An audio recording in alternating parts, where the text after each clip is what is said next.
మనకు అవకాశం ఇచ్చిన మన గన్నేటి దంపతుల్ని మరి ప్రతి ఒక్కరూ అసదునాలతో ప్రతి ఒక్కరూ తప్పడు కొట్టాలని చెప్పేసి, ఎందుకంటే ఇవాళ అనుకునే కార్యక్రమం కాదు ఇది.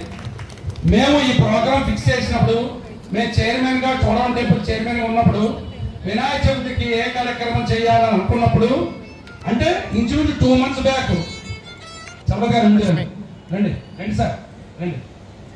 చలపతి గారు అందరూ తెలుసా, మీకు అందరూ తెలిసిన ఆయనే. అందరూ కూర్చొని చెప్తే గన్రెడ్డి గారు ఒకటే మాట అన్నారు, సార్ మాకు కానీ అవకాశం ఇస్తే నేను మా గురువు గారిని తీసుకొస్తాను అని చెప్పారు.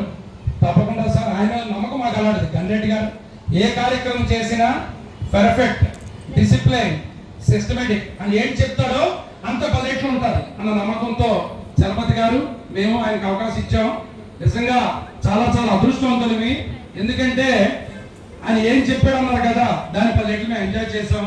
అంతకన్నా ఆ గురువు గారు మేము ఎక్స్పెక్ట్ చేసిన దానికన్నా ప్రజలందరినీ అట్రాక్ట్ చేసి ధర్మం 4 పాదాలు జరిగేలాగా ఆయన కృషి చేసినందుకు థ్యాంక్స్ చెప్తూ మా చలపతి గారు 2 మాటలు.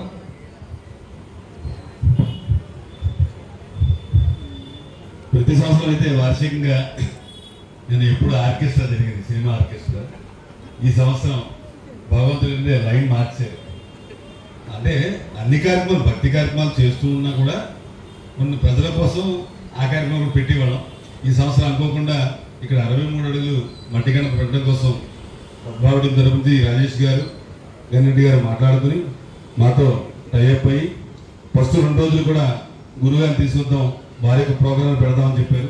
చెప్పగానే తప్పకుండా ఆధ్యాత్మిక కార్యక్రమం ముందు అడుగు వేయాలి కాబట్టి, ముందు ఉండాలి కాబట్టి, అందులో మేము మరీ ముందు ఉండాలి కాబట్టి గురుగారి ప్రోగ్రాన్ని కన్ఫర్మ్ చేసాం.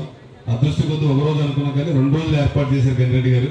కాబట్టి ప్రత్యేకంగా దేవస్థానం తరపు నుంచి అందులో వినాయక చవితి నాడు ఎప్పుడూ ఆర్కెస్ట్రా ఉంటుంది. కానీ ఈ సంవత్సరం గన్రెడ్డి గారు సద్భావన తరపు నుంచి దేవస్థానం వారు కలిపి ముగ్గురు టైఅప్ అయ్యి ఈ గన్రెడ్డి గారు ఏం చెప్పారంటే 2 రోజులు పెడతామండి. 1 రోజు పెడితే పూర్తిగా సమాచారం, ఆధ్యాత్మిక సమాచారం అందిందో, కనీసం ఒక 2 రోజులైనా పెట్టలేదే భక్తులు కొంతవరకైనా ఆధ్యాత్మిక చింతన చెప్పడం జరుగుతుంది. 1 రోజు ఉన్న టైంలో అన్ని విషయాలు